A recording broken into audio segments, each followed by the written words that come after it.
8월 7일 날 교회에서 새참 음악회를 하려고 그날 7월 12일이 교회 70주년이고 그래서 이 새참 음악회를 또 행사를 준비 중인데요. 이날 서울서 내려오시는 손님들, 그러니까 우리 총회 문화법인 소속으로 활동하시는 트럼본 연주자와 트럼펫 연주자 그리고 성악가들, 이 오시는 손님들에게 나누기 위해서 옥수수를 심었는데 아무래도 그날에 맞추어 옥수수가 연거러질 수가 없을 것 같습니다. 모종을 내었지만 이게 추워 죽었는지 더워 죽었는지 알 길은 없고 그래서 어, 직파를 해야 될 그런 상황인데요. 처음부터 새로 해야 된다는 것 아쉽고 안타깝고 최선이 아니면 차선이라도 길이 있으리라고 믿고 그래서 지나간 것에는 연연하지 말고 새로운 길이 열리기를 소망합니다. 오늘은 에스겔서를 두 번째 보는 날입니다. 에스겔서나 예언서의 특징은요. 오늘 1절 말씀처럼 누구에게 여호와의 말씀이 임하여 이르시되 이렇게 시작이 보통 많이 하죠.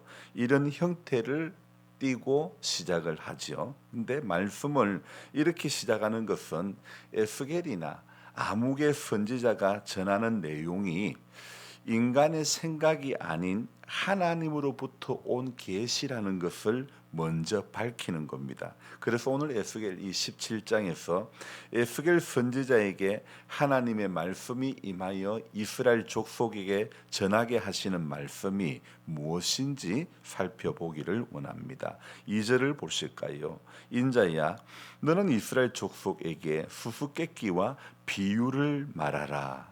하나님의 말씀이 어떠한 선지자에게 임했을 때 때로는 몸으로 보여주는 퍼포먼스가 있는가 하면 또 이렇게 결혼을 통해서 보여주는 그런 이야기도 있고요.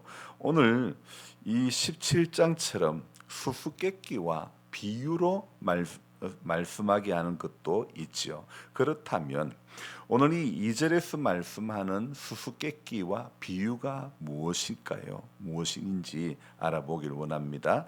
먼저 수수께끼와 비유로 말씀하시고자 하는 것은 3절에 보면 독수리가 등장하고 있죠. 그리고 6절 말씀에는 포도나무가 또 나옵니다. 그러니까 오늘 이 에스겔 17장은 독수리와 포도나무의 비유 이렇게 말하기도 하는데요.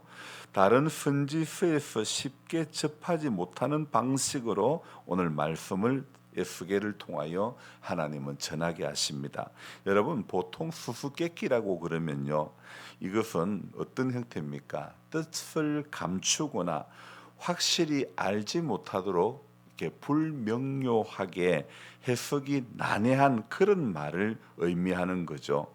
자, 이렇게 수수께끼 형식을 취하며 말을 할 때는 이것을 통하여 전달하고자 하는 그 진실, 그 메시지를 드러내지 않고자 할 때 수수께끼 형태를 취하는 거죠. 그리고 어떤 말씀을 비유 형태로 말씀을 전한다는 것은 비유를 통해서 전하고자 하는 것을 좀 더 쉽고 명료하게 설명하고자 할 때 바로 비유 형태로 말씀을 하시는 거죠. 그런데 오늘 이 에스겔 17장 2절 말씀 수수께끼와 비유로 말하라 그렇게 했지만 이 말씀은요. 수수께끼인 동시에 또 비유로 말하는 그런 경우가 되는 거죠. 그래서 이런 형태로 말씀을 전함으로 사람들이 좀 더 말씀을 주목하게 하고 더 깊이 새기게 하기 위함이라는 겁니다. 오늘 3절부터 10절의 말씀까지 내용을 쭉 보면요.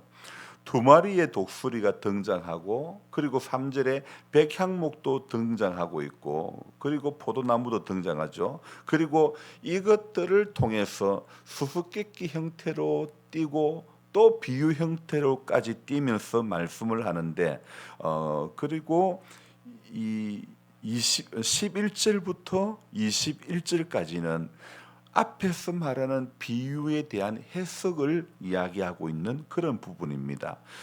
이렇게 상세히 설명해서 이해가 쉽게 되는 경우도 있고 어떨 때는 상세하게 설명해서 머리가 복잡해지기도 합니다. 하지만 은혜는요, 사모하면 다 보입니다. 다 이해가 됩니다. 로마서 10장 17절 히트 꺼주세요. 예. 그러므로 믿음은 들음에서 나고 들음은 그리스도의 말씀으로 말미암는다고 했죠. 여러분, 믿음은 자꾸 들으면서 나고 들음은 그리스도의 말씀으로 말미암는다고 했으니 성도가 할 일은 자꾸 듣고 자꾸 사모하는 것, 이것이 오늘 우리가 해야 할 일이겠죠.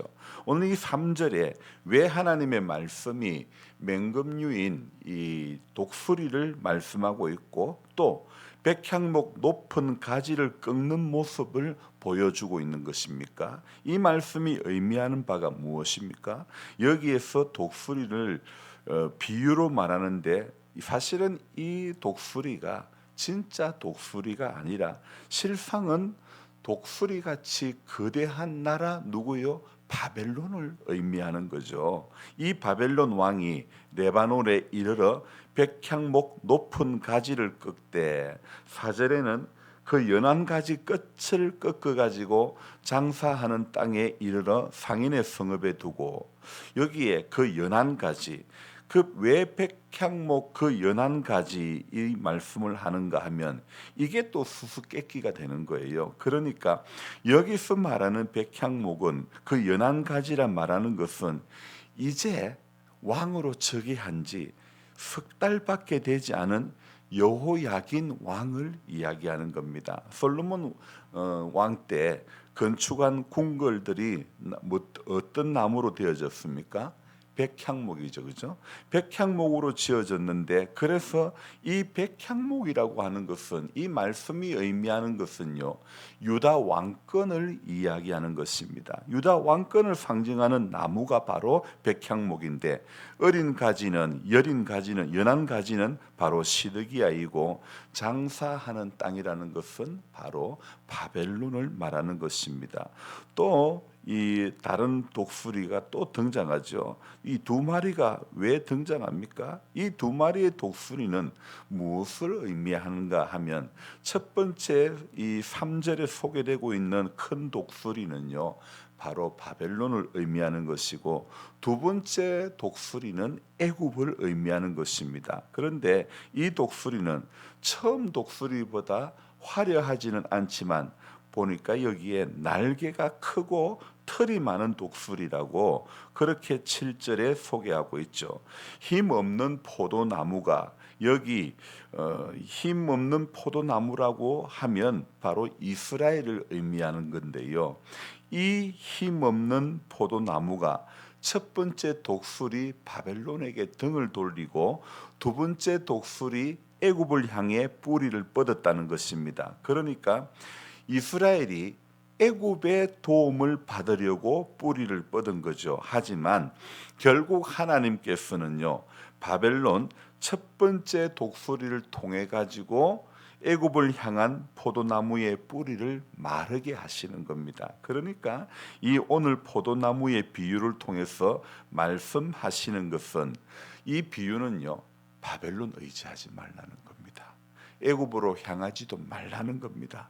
오직 하나님만 의지하라는 바로 그런 메시지를 담고 있죠. 그러니까 하나님께서 언약을 저버리고 애굽을 의지한 시드기야, 이 포도나무로 이야기하고 있는 이 시드기야에 대해서 바벨론이 이길 것이며 그 결과로 유다가 멸망하게 된다는 것을 말씀하고 있는 거죠.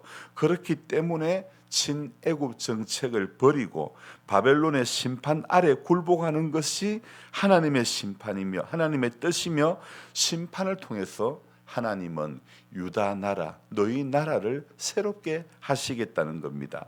그래서 오늘 저와 여러분들은요, 우리도 사실 인생을 살다 보면 도울 힘이 없는, 그러니까 방백들을 의지하게 되는, 그러니까 시편 146편 3절부터 5절의 말씀에 보면요, 거기에 이런 말씀이 있지 않습니까? 방백들을 의지하지 말며 도울 힘이 없는 인생도 의지하지 말지니 그의 호흡이 끊어지면 흙으로 돌아가서 그날에 그의 생각이 소멸하리로다. 그래서 146편 5절에 이렇게 말씀합니다. 야곱의 하나님을 자기의 도움으로 삼으며 여호와 자기 하나님에게 자기의 소망을 두는 자는 복이 있도다. 그렇습니다.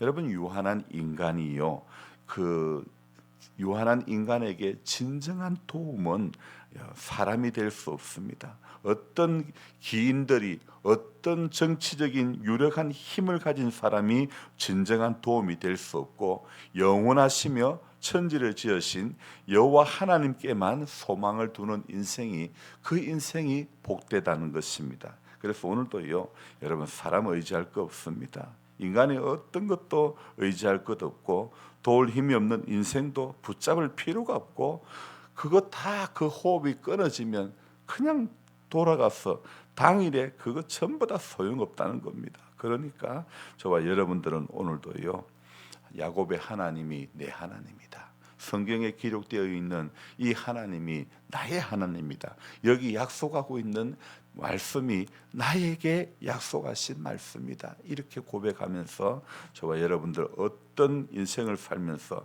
하나님 아닌 두 마리 독수리, 바벨론, 애굽 가지 마라, 그 애굽에도 쫓아가지 말고 바벨론에게 70년 동안 거기에 있지만 그 속에서 살면서 바벨론의 심판 아래 굴복하면서 하나님이 허락하신 기간 동안에 그곳에 사는 것이 하나님의 뜻이다. 그래서 바벨론이라는 나라를 들어가지고 유다를 그 70년의 세월을 통해서 새롭게 하시겠다는 하나님의 뜻임을 우리가 기억하면서 어떤 인생에 문제가 있더라도 하나님은 일정 기간 내에만 어렵고 잠깐 어렵게 하는 것이지 영원히 어렵게 하는 것이 하나님의 뜻이 아닌 줄 믿고, 오늘도 이 하루도 저와 여러분들이 하나님의 섭리 가운데 내가 붙들리기를 원합니다. 하나님의 선하신 뜻 가운데 내가 붙들리기를 원합니다. 요즘 이란 땅에 떨어졌던 그 비행기 F-15의 조종사는 바로 구출됐지만은 뒤에 탔던 그 무기 담당하는 분인가, 이분은 찾지를 못했는데, 그런데 이분이 36시간 만에 구출이 됐는데, 이 한 사람 생명을 건지기 위해서 미국은 수천억을 쏟아부은 거예요. 그래서 결국은 그 무기 담당하는 장교를 구해냈는데요, 그분이 생존 가능한 그 무전기 하나와 권총 한 자루밖에 없었는데, 발을 다쳐 가지고 참 이렇게 쉽지 않지만은 계속 이 포로로 떨어졌을 때, 비행기는 폭파되는 순간, 미사일을 맞는 순간 이 조종사들은 스위치만 누르면 바로 튀어나오기 때문에 낙하산을 타고 내려오면서 떨어지자마자 몸을 숨기는 겁니다. 다친 발로요. 그런데 이분이 본국하고 교신을 하면서 그때 했던 말이 God is good 이랬습니다. 하나님은 선하시다. 하나님은 선하시다. 딱 이렇게 이란에서 이 사람 잡으면 우리 돈으로 9천만 원 준다 그랬어요. 전부 다 사람들이 잡으려고 난리였습니다. 그런데 선하신 하나님이 이분의 생명을 붙잡아 주신 거예요. 그래서 인생이 하나님의 선하신 손만 기억하고 그 도움을 우리가 간구한다면 오늘도 선하신 하나님이 저와 여러분들 가운데 반드시 일하신다는 것을 꼭 기억하시고, 주님의 손에 저와 여러분들이 모두가 그 손만 의지하는 그런 하나님의 사람들이 되기를 축복합니다. 기도합니다. 하나님 아버지, 고맙고 감사를 드립니다.